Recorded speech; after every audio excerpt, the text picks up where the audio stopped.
Hello! There are quite a few new people around these parts than there used to be, so hello, welcome, thank you for being here and being curious. Hard to believe that a video that was thrown together in less than 24 hours has brought so many new friends who also enjoy the amazing intersectionality of science and fiber arts to this side of the internet and our lovely community, but you are welcome. We see you, we see all our amazing physicists and knitters or artisan crocheters, NASA mathematicians, and master weavers. It is so much fun to see just how many of us live in that space of great enthusiasm for both the classical, harder sciences as well as softer, craftier fiber textile arts, both said with a solid amount of tongue-in-cheek. So, because my brain is still a little frazzled from all the noise that video made on the internet, but my thoughts are also full of some of the amazing people who inhabit those intersectional spaces, and we know they exist because this community right here is full of them. But because of that, I thought perhaps we might celebrate some of those incredible people that show how crafts and technology can benefit science, but also how scientific training can benefit and inspire our crafting journeys. Maybe this could even become a series. I see a lot of potential for that because I know there are so many more people who fit the crafter and science-minded description. I hope you are excited because I sure am. First up is a lucky find that I stumbled upon while I was sitting there doom scrolling as you do, and that is the incredibly talented Sitoë of Unknot Studio. Sitoë is a mechanical engineer and fiber artist, and she uses her experience as a mechanical engineer to 3D print her own looms for weaving and macrameing these just gorgeous bags, purses, and accessories. Sitoë also experiments with upcycling and making things from various types of material, like trash bags, discarded fishing nets, and mesh produce bags. Just all around an incredibly talented and creative person, and I look forward to seeing much more from Sitoë and her Unknot studio. And if you are among the people who comment very nice things about my voice, that is just yet another reason to check out Sitoë's work, because, I mean, just listen to these vocal cords. Okay, let me stop procrastinating and finish this custom. This bag is going to the lovely Chelsea, who's come by my market booth a few times now. Yes, is all I can say. Just all around yes. And of course, links to all the people I'm going to be mentioning will be in the description below, so you can find them and give them all the love. Next up, we have a repeat comment on the knitting video, and that was multiple calls for me to check out the amazing crochet coral reef project by twin sisters Margaret Wertheim and Kristine Wertheim and their collaborators. The Crochet Coral Reef project draws on Crochet's ability to build and visualize hyperbolic planes, of which coral reefs are an example.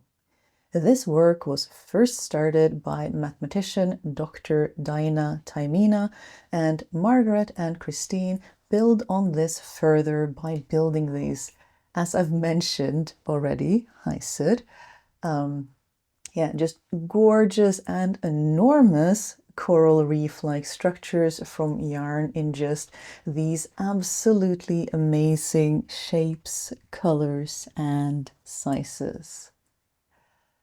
This is one of those projects where I fully believe that photos can't really do the project justice entirely, because these enormous structures are an experience in and of themselves, and I would love to see them in person one day.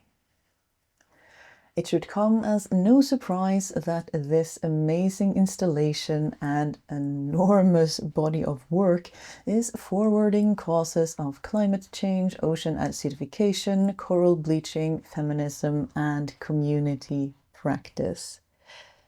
And it is just so, so cool. Hey, sweetie. Do you want to join us? Hi, baby.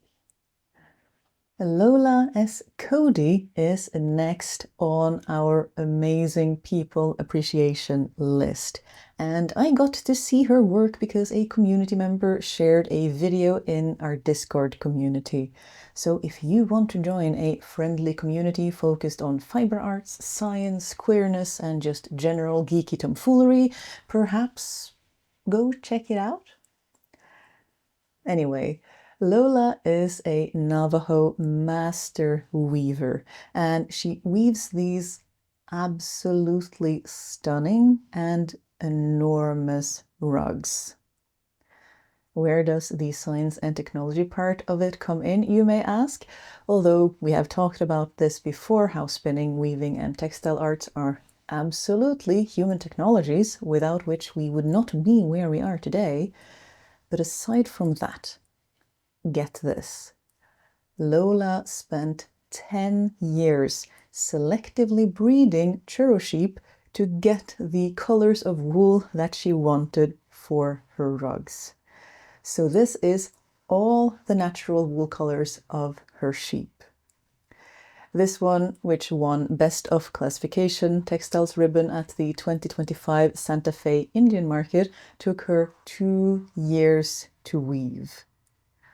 And just to be absolutely clear about this, there is not a drop of dye in this mind-blowing piece of work, just knowledge, patience, and selective breeding.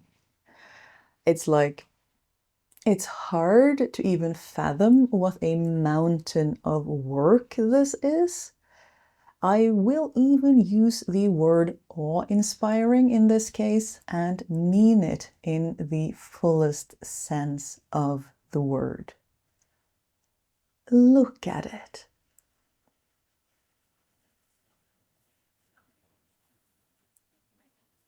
Next up, I want to do a little history appreciation, and that is for another amazing project that you, fair viewer, and others like you were enthusiastically sharing in the comment section of the knitting video. And that is NASA's Rope Core Memory. Many articles have been written on their amazing work already, but in the 1960s and the space race, computers were very different from the little pocket powerhouses so many of us take for granted today.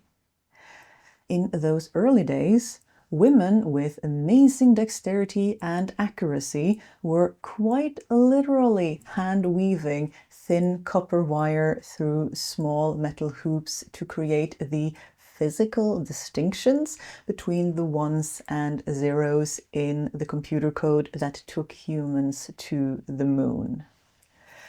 These skilled weavers' boss's boss was Margaret Hamilton, who foresaw the need to have computer protocols for errors and emergencies, which helped the lunar module shed on critical tasks and focused on just steering the descent engine and very likely preventing a crash. Any mention of NASA and spaceflight also prompts me to mention the movie Hidden Figures. probably one of my all-time favorite movies, looking into some of the less known science, maths, and racism of the space race. It is also just gorgeously filmed, so if you haven't seen it already, do recommend. Madam, do you have to be a menace? Hi. Are you being a menace? Yeah. And last up, I thought we would focus on an instance where crafting, and more specifically crochet, helped solve a mathematical problem that had stood unsolved since 1981. The doctoral student who solved the problem was Susanna Heikkilä, a mathematician who, in collaboration with Professor Pekka Panka, managed to classify quasi-regularly elliptic varieties in 4 dimensions. I'm not a mathematician, and I'm not even going to pretend like I know what that means. Links will be in the description again if you want to know more and read more about this. But in 1981, Abel Prize winner Misha Gromov formulated a question about geometric mappings in higher dimensions. And like with the Crochet Coral Reef project earlier in this video, it turns out that crochet is an amazingly versatile and suitable tool to visualize and classify certain mathematical structures.